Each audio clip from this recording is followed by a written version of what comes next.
بسم اللہ الرحمن الرحیم۔ السلام علیکم ورحمۃ اللہ وبرکاتہ۔ عطا رحمۃ اللہ تعالی علیہ کو ان کی بیوی نے 2 درہم دیے اور کہا کہ ان کا آٹا خرید کر لائیں۔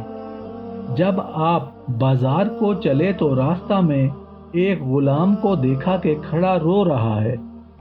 جب اس سے وجہ پوچھی تو اس نے کہا، میرے مالک نے 2 درہم دیے تھے گھر کا سامان لانے کے لیے، وہ مجھ سے راستے میں گم ہو گئے ہیں، اب میرا مالک مجھے مارے گا۔ حضرت نے 2 درہم اسے دے دیے اور مسجد میں جا کر نماز میں مشغول ہو گئے اور منتظر تھے کہ کچھ ملے گا تو گھر جاؤں گا، مگر کچھ میسر نہ آ سکا۔ جب شام ہوئی تو اپنے ایک دوست بڑھئی کی دکان پر بیٹھ گئے۔ اس نے کہا، یہ تنور لے جاؤ، گھر میں کام آ جائے گا۔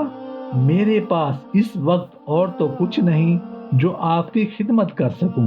آپ تنور ایک تھیلے میں ڈال کر گھر تشریف لے گئے اور گھر کے دروازے کے قریب ہی تھیلا رکھ دیا اور مسجد میں تشریف لے گئے اور نماز پڑھ کر بہت دیر تک بیٹھے رہے تاکہ گھر والے سو جائیں اور ان سے غصہ نہ کریں کہ آٹا کیوں نہیں لائے۔ کافی دیر گزرنے کے بعد جب گھر آئے تو دیکھا کہ وہ لوگ روٹی پکا رہے ہیں۔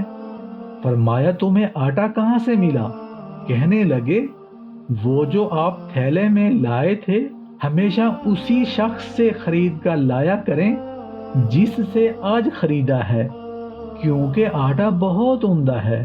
میرے دوستوں، بھائیوں، بزرگوں، ماؤں، بہنوں، بیٹیوں، جو انسان اللہ کی مخلوق کے کام آتا ہے اللہ پاک اس کے کام آتا ہے اور اس کے لیے راستے نکال دیتا ہے، اس کی زندگی کو آسان کر دیتا ہے۔